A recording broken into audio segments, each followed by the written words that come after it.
What up, y'all? You're listening to Sports Talk with Tropp, and I'm your host, Katie Tropp. Well, another one bites the dust. We've got another retirement on our hands. Longtime Dallas Cowboys offensive lineman Tyron Smith. He has decided to call it a career this week. Actually, he spent last year with the New York Jets, but he spent the rest of his career with the Dallas Cowboys. And just got to say, he was one of my favorite Cowboys. He was such a fantastic offensive lineman. He was such a huge-ass motherfucker. He was so big that there's this picture of him with a football in his hands, and his hands are so big that he makes this football basically look like a baseball in his hands. And, he was also so huge that throughout his career, he ended up having some elbow injuries, and so he had to end up wearing braces on his elbows. But not just elbow braces, they were actually knee braces that they had to use as elbow braces because his arms were so fucking big. They were as big as a leg. So Tyron Smith, he was a workhorse. He was a fantastic Cowboy, and I really respect what he did for the organization. Unfortunately, he's not walking away with any type of Super Bowl from us, but you know what? He had a great career. I would imagine he's headed to the Hall of Fame at some point when he gets down the line. But regardless of what happens, I really respected Tyron and really thank him for all the years he put in as a Dallas Cowboy, especially at the offensive line position. Most people don't realize it, but offensive line is probably the most difficult position to play in the NFL because you are responsible for blocking for the quarterback, also, creating lanes for the running backs or for potentially a wide receiver, running through as a running back. But they've got the defensive linemen coming at them from the jump. As soon as the ball is hiked, they got dudes right in their face. And, they're coming out of that crouched position and, just offensive linemen are beasts, and it's just always crazy to see. They so many of them get beat up like Tyron Smith did over the years, but it doesn't matter. He just was a fantastic lineman, and good luck to you whatever you do in your post NFL life. All right, so moving on to baseball. In the week of baseball and some notable things that happened throughout the week. Beginning on Monday, the Tampa Bay Rays smashed the Boston Red Sox 16-1. They actually had a 9-run third inning that lasted 27 minutes. Actually is one of the highest scoring games for the Tampa Bay Rays, period. But Diaz had a home run. Meisner had 2 home runs. Caminero had a home run. It was just a home run fest for the Tampa Bay Rays. And against a pretty decent Red Sox team, but they weren't able to get a goddamn thing going in this game. But then on Tuesday night, we're going to be talking about the same matchup, except the Red Sox got the better of the Rays in this one, 7-4. But what we're really talking about is Alex Bregman. I felt like he was going to be a nice, solid pickup for the Red Sox, and he actually had a career game on Tuesday night. He went 5 for 5, something he has never done in his entire career, with 2 home runs and 4 RBI, and was a huge reason why they scored so many runs on Tuesday night. Then on Wednesday, Spencer Strider made his return. He ended up having to, he was injured all last year. He's back now, and he doesn't look like he's lost a step. Now, unfortunately, he lost the game. The Braves were playing the Blue Jays. They lost 3-1. But overall, Strider looked good. He started out the game basically same old Strider. But when you're coming back from injury, he hasn't had a lot of spring training. I mean, he did participate in spring training, but he's coming back from injury, so he's still got to work in his stamina. And you could just kind of tell as the game went on, it was starting to get more difficult for him. So I kind of expect as the season wears on, Strider's going to do what he does, and that's get better. I mean, he was K-ing motherfuckers against Toronto. I mean, he was doing great for the first half of the game, but like I said, he started to fade away as the game went on. But Vlad Guerrero Jr., he just signed that big contract extension. Well, he had a solid game, went 2 for 3 and a home run in a nice solid win for the Toronto Blue Jays. But Spencer Strider is back. He looked pretty solid, but just didn't get the win. And then on Thursday, the Sacramento A's beat the Chicago White Sox 8-0. But to me, that's not really the notable factor of this game. The notable factor is actually Tyler Soderstrom. Tell me if you've ever heard his name before, number one. But number two, did you expect him to lead the league in home runs right now at this point in the season? No, I did not either. And right now he does. He has the lead of home runs with 9 home runs. He hit a home run last night. Seems like he's been hitting a home run in every single game. He's been up there with Aaron Judge all season long. So that just goes to show you he's having a fantastic season to start. Don't know if it's going to last long, but, he's leading the league, and you got to talk about him because he's just been really probably the biggest bright spot for the A's right now at this current point in time. But 9 home runs for Tyler Soderstrom on the season. All right, so we've got us NBA playoffs beginning this weekend. The play-in. We had games on Tuesday night, we had games on Wednesday night, and now we have the final play-in games tonight on Friday night, and then the NBA first round playoff begins on Saturday and Sunday. We've got games galore and then littered throughout the rest of the week and all the way until June. Such a glorious time of year. So let's get into what happened in the play-in beginning on Tuesday night between the Orlando Magic and the Atlanta Hawks. The Magic dominated this game. It was not even close at all. They got the win 120-95, and they move on to the first round of the NBA playoffs because of that. Banchero had 17 points. Wagner had 13 points and 13 rebounds. Cole Anthony had 26 points. So this was just a really solid, dominating game for Orlando and a really pathetic game from the Atlanta Hawks. Then on Tuesday night, we had the Western Conference matchup between the Golden State Warriors and the Memphis Grizzlies. It was pretty much all Golden State for the majority of the game until the fourth quarter. Memphis started to make a run, started to close the gap just a bit, but Steph Curry and Jimmy Butler do what they do in the playoffs, and they were able to hold off the Grizzlies from a 20-point comeback is what they were trying to make there. But Golden State held on for a 121-116 win. That means Golden State Warriors are moving on to the first round of the playoffs. Jimmy Butler was playoff Jimmy, 38 points, 7 rebounds, 6 assists, and Steph Curry was just Steph Curry, 37 points, 8 rebounds, and Golden State Warriors moving on to the NBA first round. And on Wednesday night, the second set of play-in games, the first Eastern Conference matchup was between the Miami Heat and the Chicago Bulls, and Miami dominated this one. Chicago didn't even look like they were a halfway decent team in this one. Miami just blew by them 109-90. Tyler Hero had a fantastic game, 38 points. Andrew Wiggins also dropped 20 points, and Bam Adebayo had a double-double with 15 points and 12 rebounds. Then the Western Conference matchup. Oh, so that means Miami actually moves on to the second set of play-in games on Friday. And then the Western Conference matchup between the Dallas Mavericks and the Sacramento Kings was all Dallas all night. They smashed the Kings 120-106. Anthony Davis had 27 points and 9 rebounds. Klay Thompson had 23 points as well. And Dallas moves on to the second play-in game. So our play-in games for tonight for the Eastern Conference matchup is the Miami Heat versus the Atlanta Hawks. Miami, they just know how to win in the playoffs.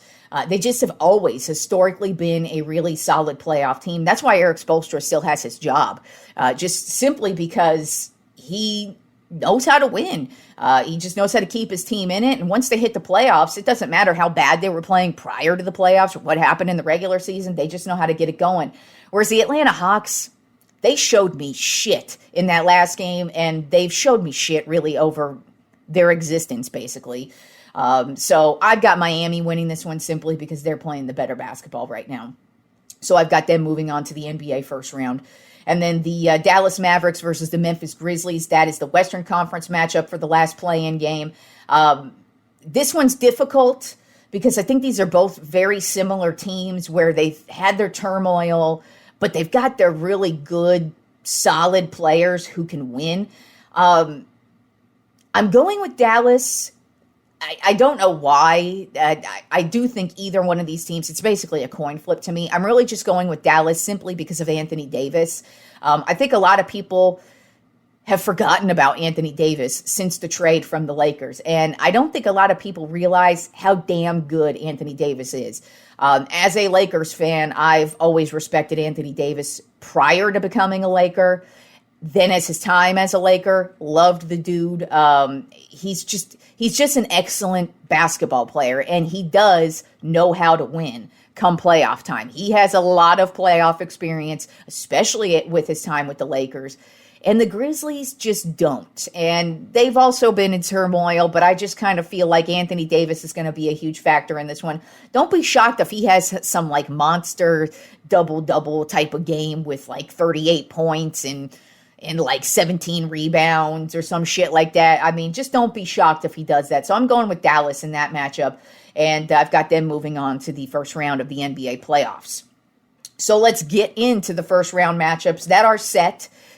For sure. And then we also will talk about the ones that aren't set just yet, because to me, it doesn't really matter. I'm taking the number one overall seeds in both of those matchups. Spoiler alert. But let's get into the Western Conference NBA first round matchups, beginning both Saturday and Sunday and littered throughout the week.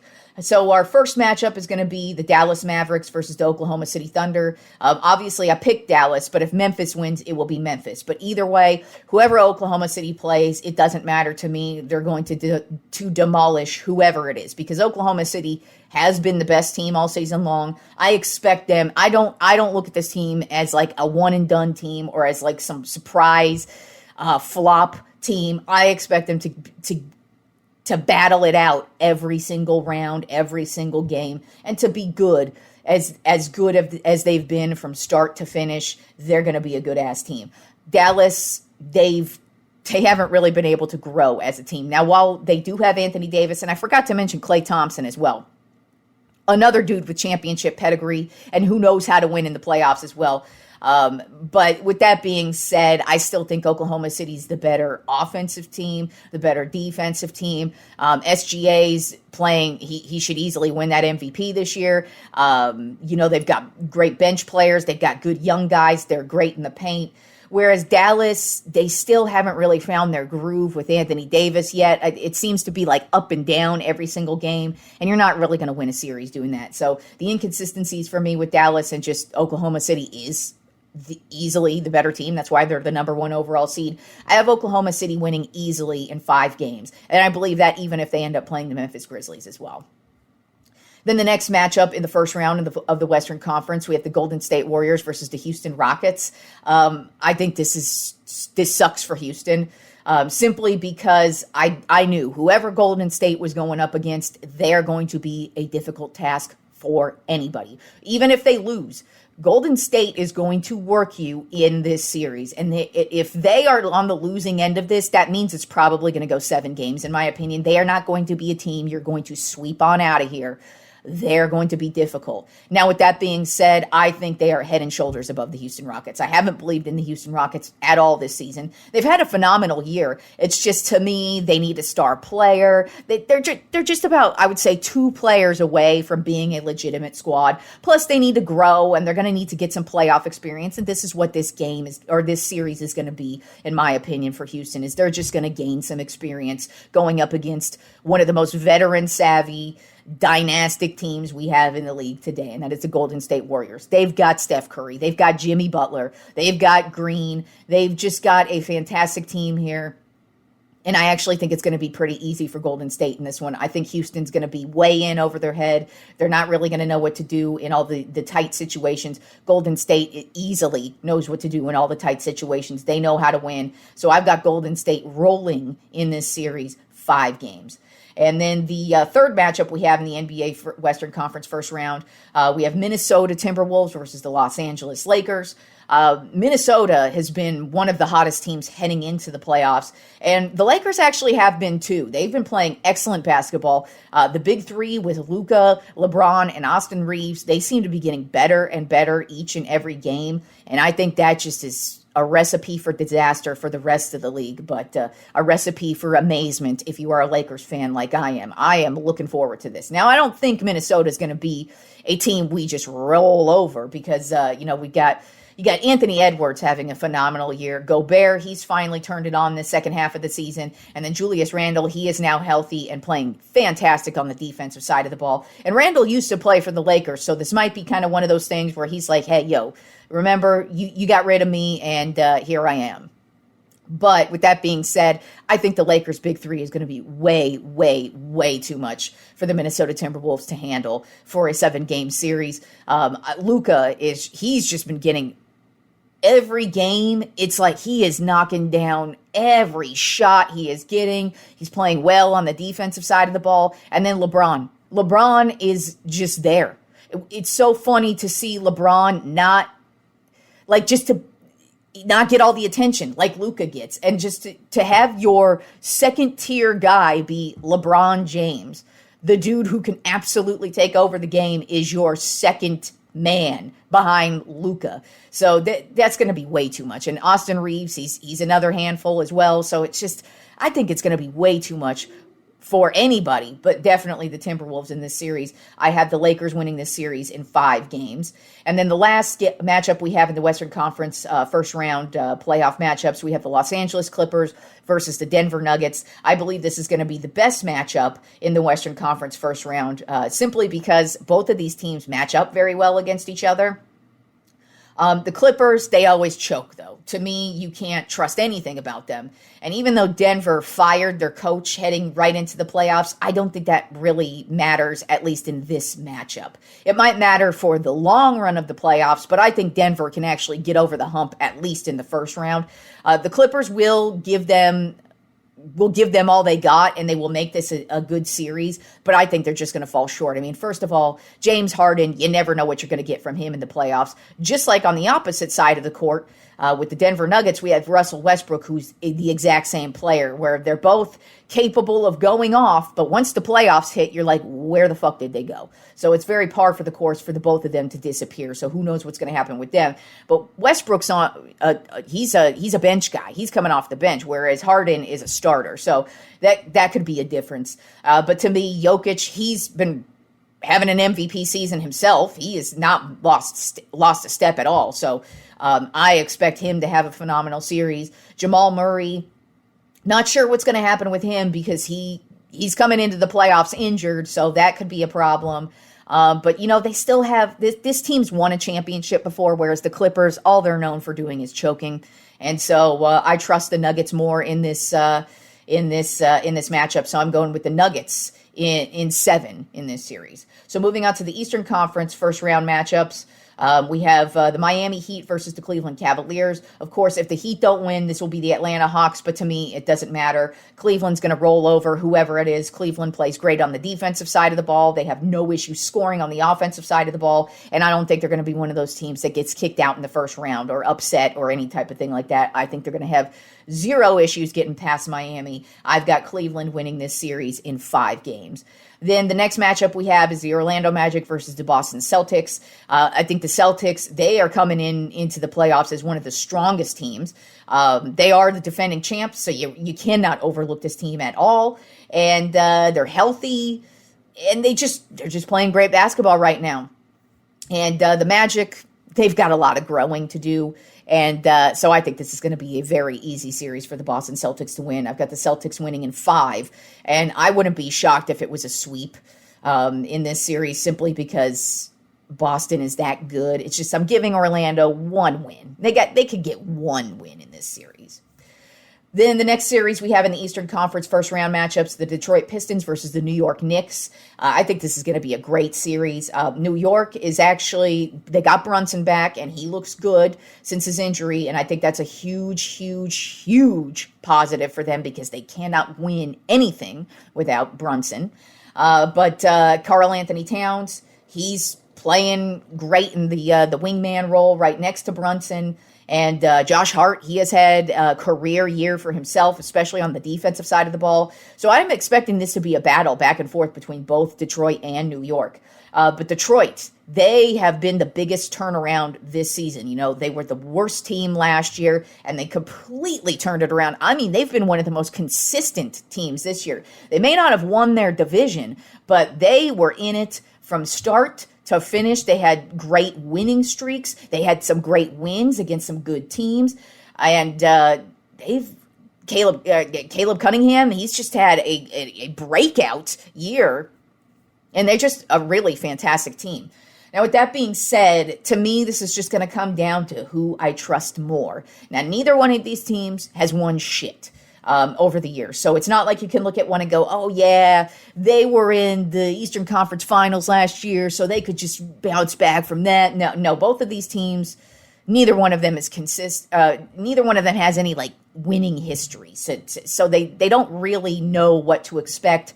If it comes down to, like, the game-winning shots, it's all new to them. And I think it's going to be a battle every single game. But for some reason, I'm leaning Detroit in this series. I've got Detroit winning in 7 games, mostly because I trust them more, because they've been more consistent this season. The Knicks have had their issues with injuries. If Brunson even suffers the slightest injury, it's definitely going to be a setback for this team. And I have Detroit moving on from the first round.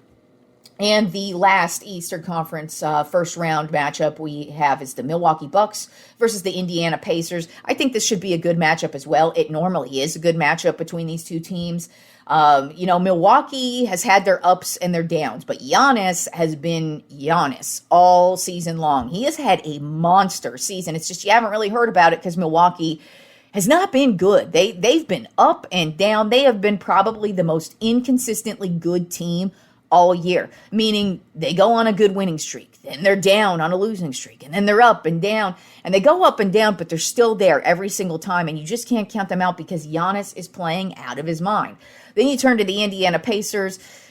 Halliburton, he's had a solid year, but he's had better years, and I just kind of feel like the Pacers are coming into this one not really confident, not really looking that strong or great.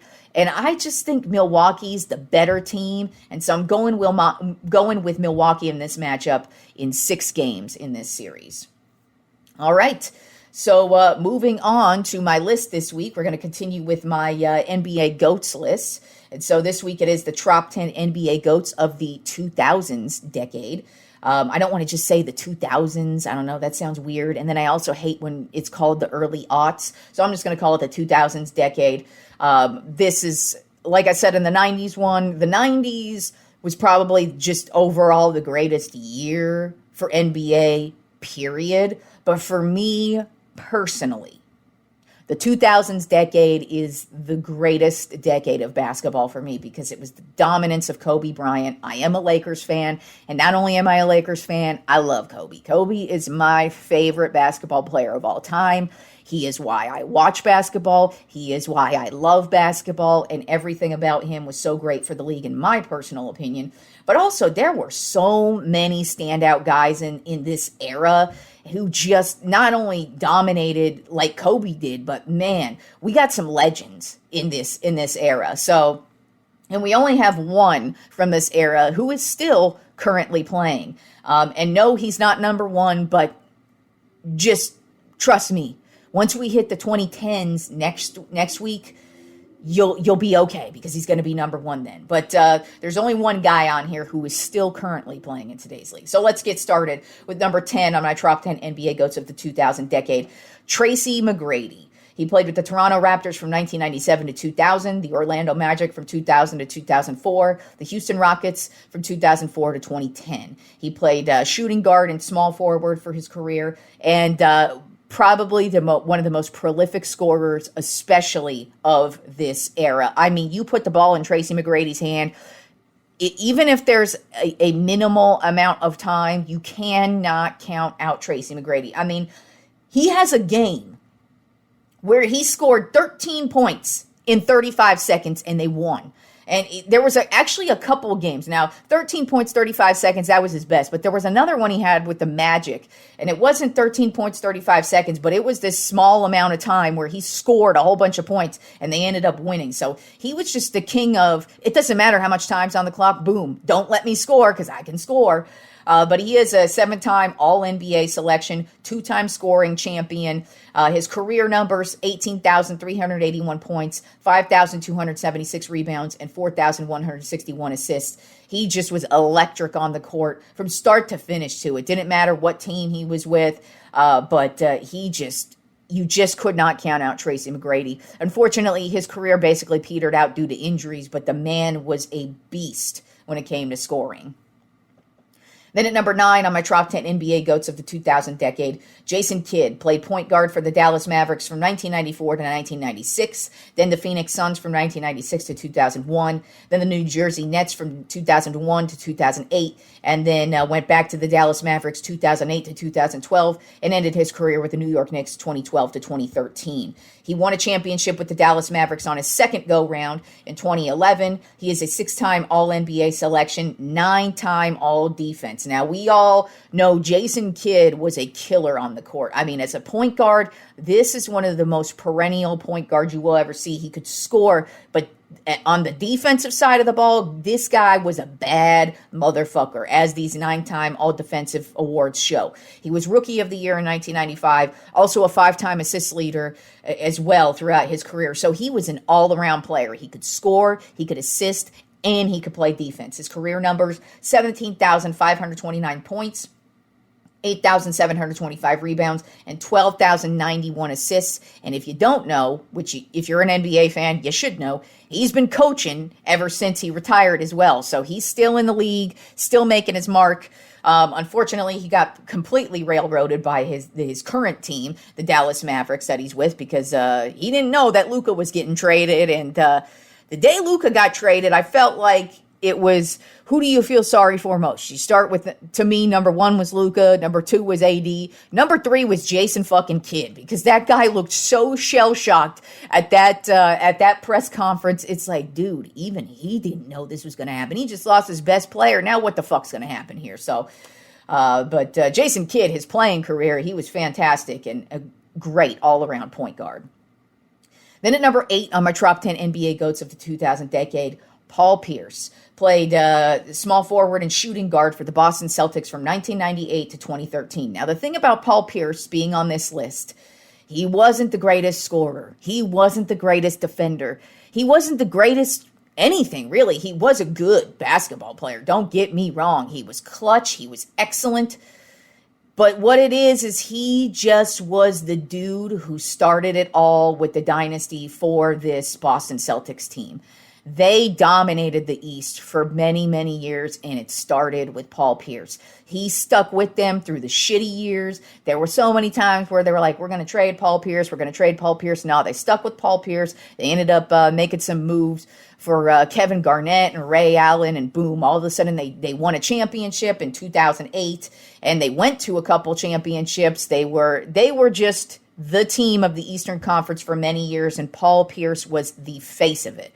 And so to me, that means something. You know, that yes, you could be the greatest scorer. Yes, you can be the greatest defender. But I mean, he was the heart of this Boston Celtics team, which is why I put him on here. Because his career stats don't really compare to everybody else on this list. But I mean, honestly, when I did all my research, and especially on the statistical side of things, Paul Pierce actually is a top 10 player when you just consider stats straight up. That's it. But to me, I obviously consider a lot of factors in here. And yes, mattering to your team and being the heart of your team and sticking with the team your entire career like Pierce did. I mean, he just was a fantastic player, and he absolutely had to be on this list for me. He is a 4-time All-NBA selection. His career numbers, 26,397 points, 7,527 rebounds, and 4,708 assists. Then at number 7 on my top 10 NBA GOATs of the 2000 decade, Allen Iverson played point guard and shooting guard for the Philadelphia 76ers from 1996 to 2006, and the Denver Nuggets from 2006 to 2008. And real talk, if you watched Allen Iverson, he was legitimately one of the most electric basketball players of all time. As a matter of fact, if I were to make like a comparison to what kind of a player he was compared to another sport, but just the type of, just the electricity he brought to the court, Allen Iverson to me was like the Deion Sanders of football. Deion Sanders was prime time. He was electric. He did it all. He was just a fantastic player, and that's how I feel about Allen Iverson. Allen Iverson was electric. If you miss the Allen Iverson years, you just don't get what type of a point guard this guy was. His crossover was beautiful. I mean, this dude has sunned Michael Jordan. Like, he's broke Michael Jordan's legs. That's basically what he has done. But he was the point guard of this era for sure. Even though I had my selection of point guards, AI was going above everybody in the point guard department for me on this list. But he did win MVP in 2001, 7-time All-NBA selection, Rookie of the Year in 1997, 4-time scoring champ, 3-time steals champ as well. That's another one of the things about AI. Yeah, he was great with his crossover and could just kill you in the paint, but he would steal. He just was such a steal, man. He just would come in there and just steal everything from everybody. He just was a fantastic player, just in all ways, shapes, and forms. In the sport of basketball. His career numbers, 24,368 points, 3,394 rebounds, and 5,624 assists.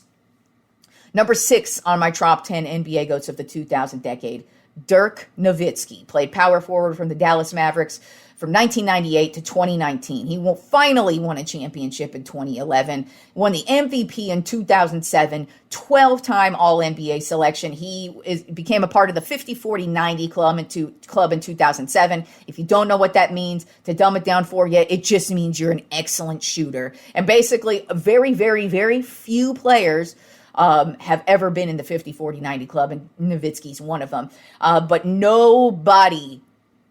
Like, he is a Dallas Maverick through and through. He was drafted by them. He retired with them. He stuck with them in the ups and the downs. He took them to, I mean, that MVP season in 2007, oh my God.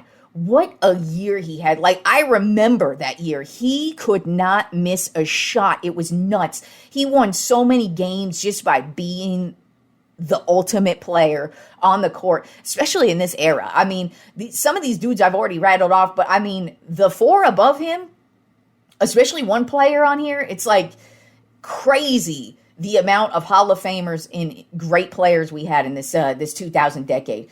But Dirk, he was one of the best of this era, and he just was so consistent and so fantastic, one of the greatest shooters of all time. His career numbers, he has 31,560 points, 11,489 rebounds, and 3,651 assists. At number 5 on my top 10 NBA GOATs of the 2000 decade, I know this is going to be very upsetting that I did not put him at 1. But there's a reason why he's not number 1, because the 4 above him, A, deserve to be above him, but B, he did not dominate this era. He actually dominates the next era. So I'm going to give you a spoiler alert here and now.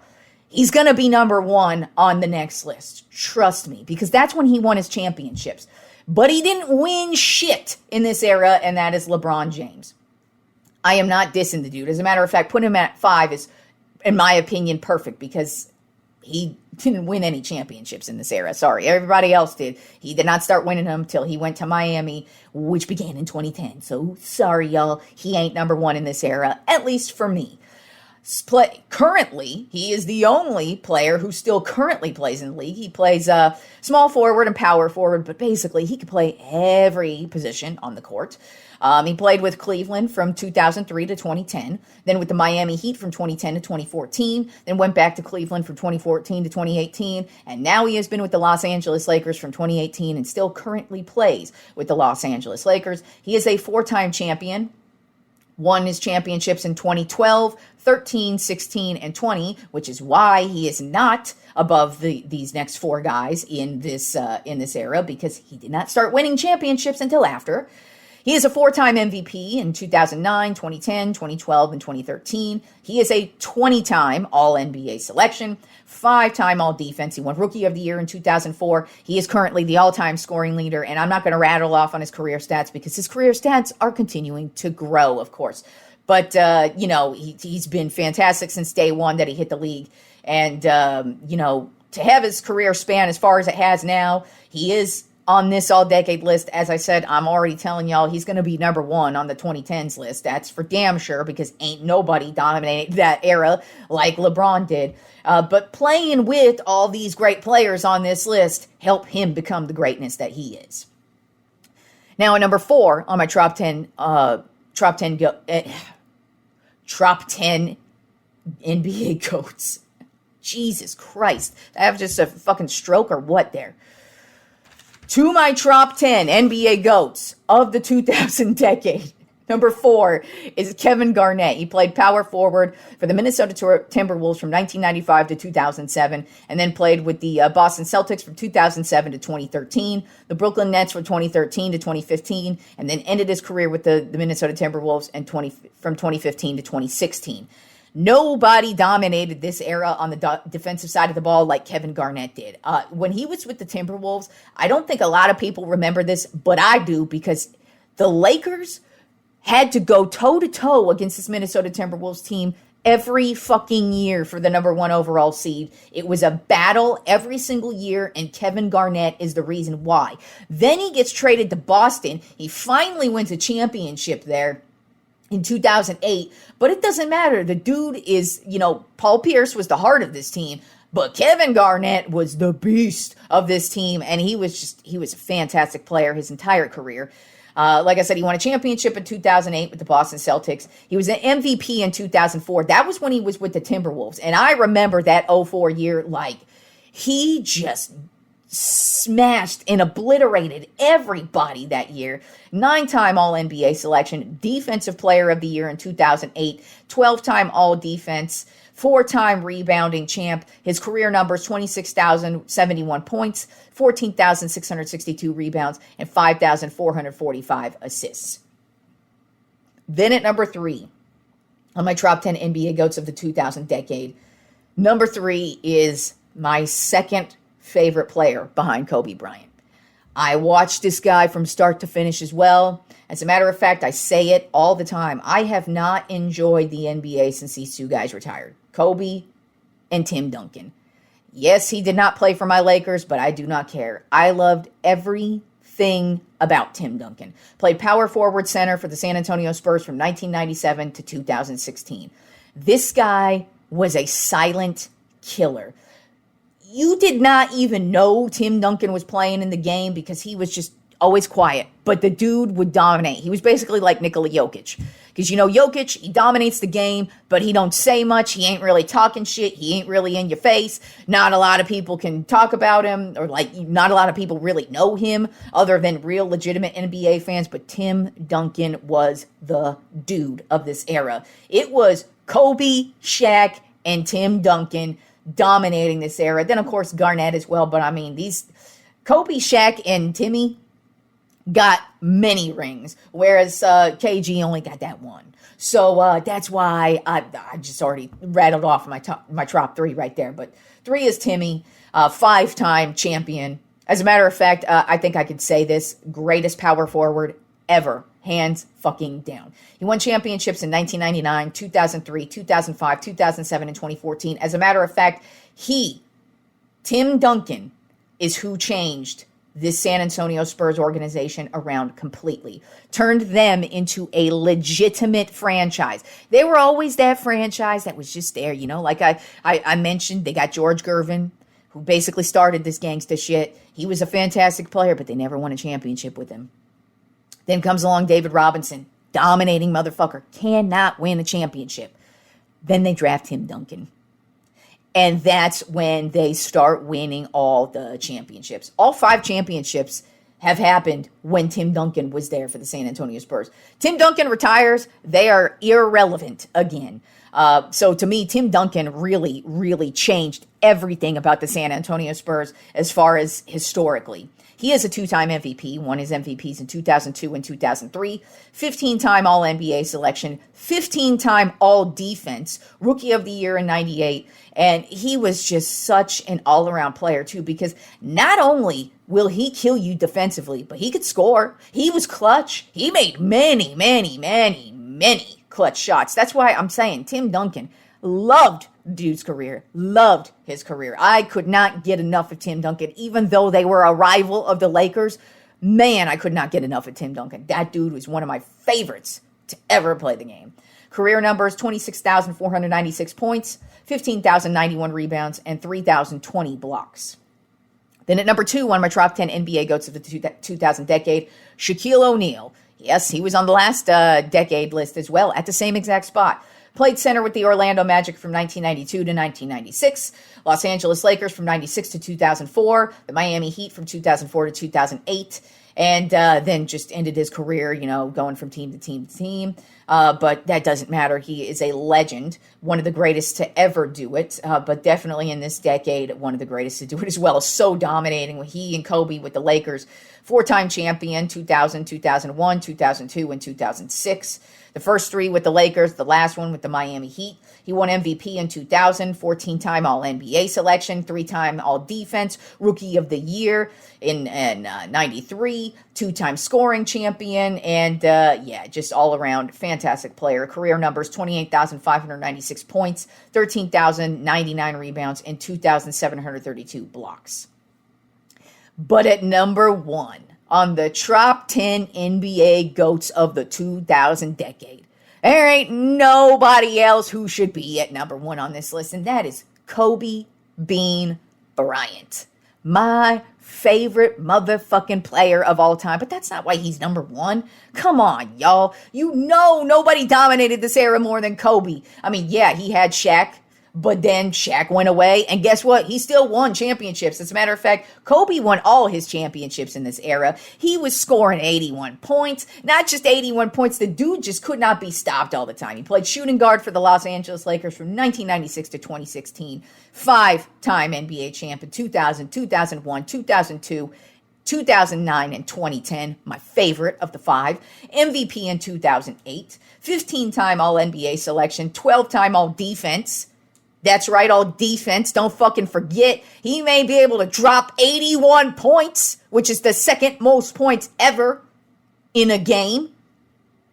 But he can knock your ass around on defense. And his defense got better as he aged. That's what I loved about Kobe Bryant. He got better. And he just would go out there. Everything about Kobe was so great to me. You remember the time he freaking tears his Achilles and just goes out and takes the free throw shots? I remember that. I remember his last game against the Denver Nuggets. I'm watching it just because they're playing for nothing. Lakers ain't going to the playoffs at all, but this is Kobe's last fucking game. He's going out of G. He's going out of G. What did he do? Drop 60 points in a comeback win, by the way, because that's another thing about Kobe. I love it. Because now that he's dead, all the Kobe haters just changed their fucking tune on my dude Kobe Bryant. I've had Kobe's back since day one. You have no idea how many arguments I have been in over Kobe Bryant since day one. LeBron. And don't get me wrong, LeBron is a fantastic fucking player. But guess what? Kobe Bean Bryant dominated this era. He was the king of this era. Kobe was a killer. He was a killer on the court. He was so much fun to watch. He was just, love Kobe. Love Kobe Bean Bryant. And I remember in this era, he throws up too many shots. He's not a team player. He throws up too many shots. Now all of a sudden Steph Curry doesn't throw up too many shots, right? We're all cool with that now. I'm cool with it. I've always been cool with it. But y'all always been calling Kobe selfish. But now that Kobe's dead, he gets the respect. Which is really, really amusing to me. As a matter of fact, I never get in arguments over Kobe Bryant. I'll tell you what. So I grew up in Reno, Nevada. I was born in San Jose, California, grew up in Reno, Nevada, and then moved here to Austin, Texas. I've lived here for 17 years now. The day I moved here, the first second I wore a Lakers anything, it is like, because this is Spurs country, and this is the height of their battle. Everybody wanted to argue with me over Kobe. You see me wearing a Kobe jersey. You see me wearing Lakers. Every motherfucker wants to, ooh, that was so selfish. Kobe, da boo-boo, da papa, da sisi. They all sounded like absolute fucking morons for years. Now that Kobe's dead, ain't nobody saying shit. That's because y'all know That's because y'all know you were a bunch of fucking melodramatic bitches who were real upset that Kobe wasn't on your team. That's what the fuck it was. That's what it was, y'all, and I know it. Because Kobe Bean Bryant is just one of the greatest to ever do it. And of this decade, he is number one. So his career numbers, 33,643 points, 7,047 rebounds, and 6,306 assists. Rest in peace, Kobe, and my favorite fucking player. I just loved everything that he and Timmy did. Tim Duncan and Kobe Bryant. Just loved what they did for the game. So, my top 10 NBA GOATs from the 2000 decade are number 10, Tracy McGrady. Number 9, Jason Kidd. Number 8, Paul Pierce. Number 7, Allen Iverson. Number 6, Dirk Nowitzki. Number 5, LeBron James. Number 4, Kevin Garnett. Number 3, Tim Duncan. Number 2, Shaquille O'Neal. And number 1, Kobe Bean Bryant. All right, y'all. Enjoy the weekend of sports. We have us NBA playoffs, y'all. And this is just the start of fantastic basketball shoved down our throats every single day, and I can't fucking wait. So enjoy the weekend of sports and go Lakers, bitches. It's Luka the Dawn time.